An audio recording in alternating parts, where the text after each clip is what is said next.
Bonjour à toutes et à tous, c'est Magic Focus, bienvenue dans cette nouvelle vidéo. Aujourd'hui, on va parler de quelques anecdotes et secrets des parcs, mais on va parler notamment des boutiques. Alors, je ne vais pas faire de parler des produits, etc.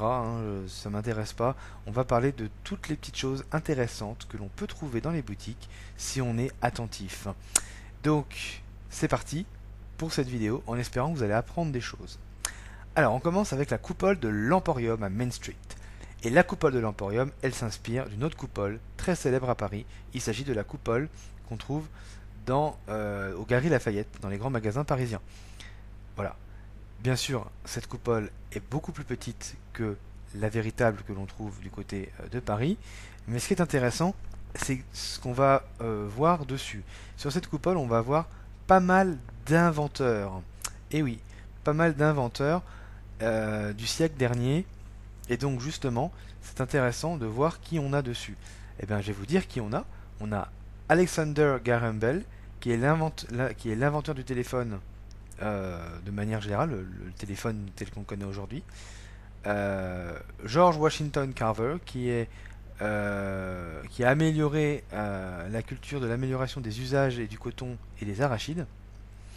On a Robert Fulton, qui est ingénieur et inventeur ayant rendu opérationnel les bateaux à vapeur, ayant créé le premier submersible opérationnel appelé le Nautilus. On a Henry Ford, qui est un industriel créateur du Fordisme, donc les voitures Ford, qui a favorisé la consommation de masse. Ensuite, on a George Eastman, qui est un industriel et inventeur ayant fondé Kodak. Et Kodak, c'est très important pour Disneyland Paris, puisque ça a été pendant longtemps un partenaire du parc. Et il est aussi le créateur du premier appareil photo portable. Ensuite, on a Wilbur Wright, qui est un des pionniers de l'aviation. Et ça, je vous en avais déjà parlé dans une vidéo sur les secrets peu connus de Disneyland Paris. Et on a Thomas Edison, qui est l'un des pionniers de l'électricité, du cinéma, bien sûr, et de l'enregistrement du son. Et on a Nikola Tesla, qui est connu pour son travail autour de l'électricité et de l'électromagnétisme. Et tous ces gens-là, tous ces inventeurs-là, sont sur cette coupole. Voilà. Alors maintenant, on va aller à City Hall. Je sais que c'est pas une boutique, mais c'est pas grave. J'ai placé City Hall là. Donc City Hall, on va pouvoir hurler si on n'est pas content. On va pouvoir montrer qu'on est très satisfait. On va pouvoir avoir plein d'informations, réserver des restaurants, tout ce que vous voulez. Mais il y a des choses très intéressantes. Déjà, juste devant le City Hall, vous avez un panneau parents perdus qui est présent en fait dans tous les parcs Disney. Et oui, les parents perdus, les enfants peuvent être perdus, les parents aussi. Et quand les parents sont perdus, je peux vous dire que les enfants s'amusent bien. Ensuite, on a des photos de Walt Disney. On a une photo de l'inauguration du château de la Belle au Bois dormant de 1991, un an avant l'ouverture du parc. On a un plan des projets oubliés d'Euro Disney. Et on a les félicitations de Tokyo Disneyland. Bah oui, et oui, ils sont courtois à Tokyo. Ils nous ont félicité de l'ouverture de Disneyland Paris, d'Euro Disney à l'époque, puisque Euro Disney a ouvert 9 ans après Tokyo Disneyland, et que Tokyo Disneyland était le seul parc à l'international avant Euro Disney. On part à Fantasyland, et à Fantasyland on a un gros haricot, une maison avec un gros haricot. Bon, en fait, cette maison est en fait une référence à deux films d'animation de Walt Disney. Le court-métrage Le Brave Petit Tailleur, sorti en 1934, et le moyen-métrage Mickey et le haricot magique, qui est sorti en 1947, et qui provient du long-métrage Coquin de printemps. Voilà. Donc dans ces deux films, Mickey est un jeune tailleur qui se trouve à devoir terrasser des géants.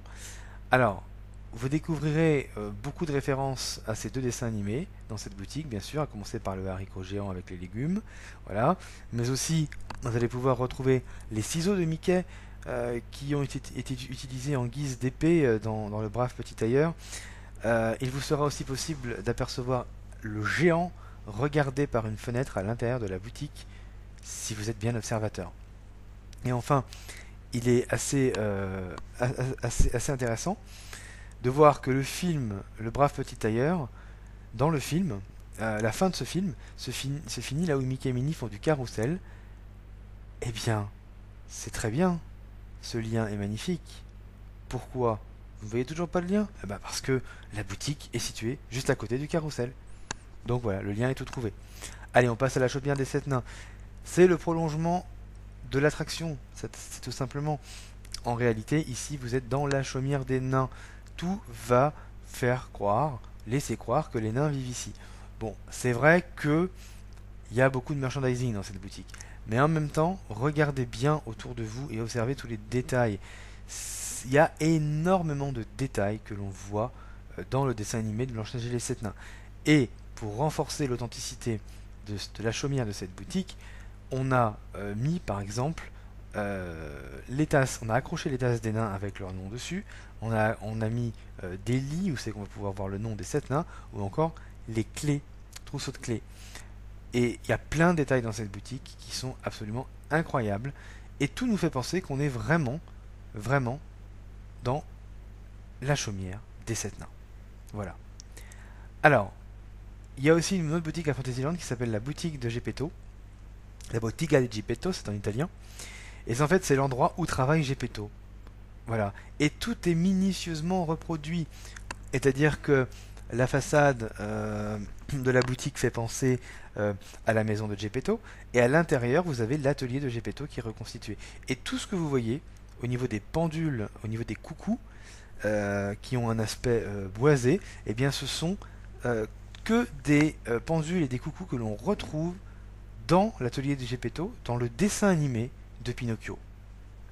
Voilà, donc ça vaut le coup quand même de regarder tout ça, parce qu'il y a plein de choses qui vont forcément vous faire penser au film, puisque ce sont les reproductions de ce qu'on trouve dans le dessin animé. Ensuite, à Adventureland, vous avez la girafe curieuse. Et dans cette boutique, vous avez vraiment une girafe. Vous avez une girafe qui est en train de manger le toit. Elle se nourrit du toit. Voilà. Hein, carrément. Hein. Bon. Et puis juste en face, qu'est-ce que vous avez? Vous avez le Agrabah Café. Vous avez aussi les trésors de Sherazade. Et dans cette boutique, vous avez des sabres qui sont plantés au plafond. Oui, carrément. C'est dangereux. Hein. Et alors, en fait, ce qu'il faut savoir quand même, c'est que toute cette zone-là, cette boutique plus le restaurant, le Agrabah restaurant, tout ça avant, c'était un souk, exactement comme on peut en trouver par exemple au Maroc, un souk avec des artisans qui fabriquaient des produits de manière traditionnelle, artisanale, et qui les vendaient. Et c'était absolument magnifique. Vraiment, c'était magnifique. Voilà. Et donc, quand vous mangez au Agrabah restaurant, bah, en fait, vous êtes dans les allées du souk qu'il y avait avant dans l'Adventureland Bazaar. Alors ensuite, on va passer au Walt Disney Studio. Et il y a la grande boutique, le Walt Disney Studio Store, qui est la première boutique quand vous rentrez dans le parc. Et vous avez une grande photo de Walt Disney avec l'Oscar du film Flower and Trees. Et pourquoi c'est très important de mentionner ça?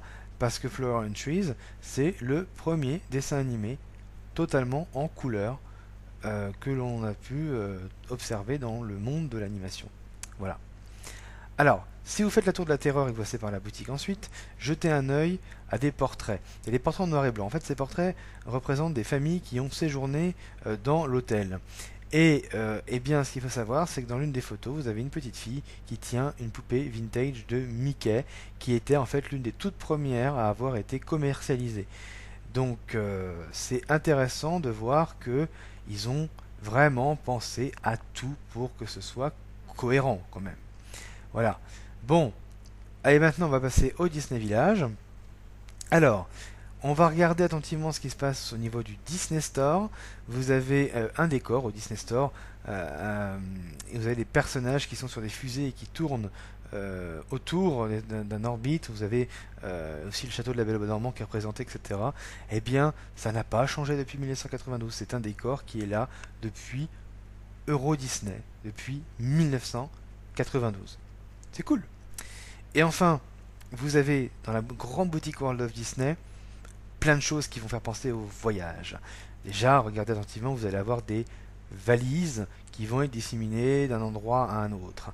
Alors pourquoi le World of Disney ici fait référence au voyage? Parce que si vous regardez bien, déjà on a un globe qui est censé tourner normalement, et vous avez la fée Clochette dessus. Donc le globe, bien sûr, pour représenter la Terre. Ensuite, vous avez deux statues de Mickey et Minnie qui vous accueillent, et ce sont en fait des statues qui proviennent de New York, du Disney Store de New York. Donc, bon, c'est bien d'avoir des petits trucs comme ça qui proviennent des USA. Ça montre le voyage aussi des objets, par exemple. Et donc à l'intérieur de cette boutique, vous avez aussi des fresques, et notamment une fresque, une très belle fresque, ou des fresques même, devrais-je dire, qui en fait vont faire référence tout simplement à des dessins animés Disney, mais ces dessins animés vont en fait dépeindre un pays en question. Donc par exemple pour la France, vous allez avoir Ratatouille et les Aristochats. Pour Peter Pan, pour l'Angleterre, pardon, vous allez avoir Peter Pan. Euh, vous allez avoir Lilo et Stitch, vous allez avoir Tarzan, vous allez avoir le Roi Lion, en fonction du continent montré par Disney.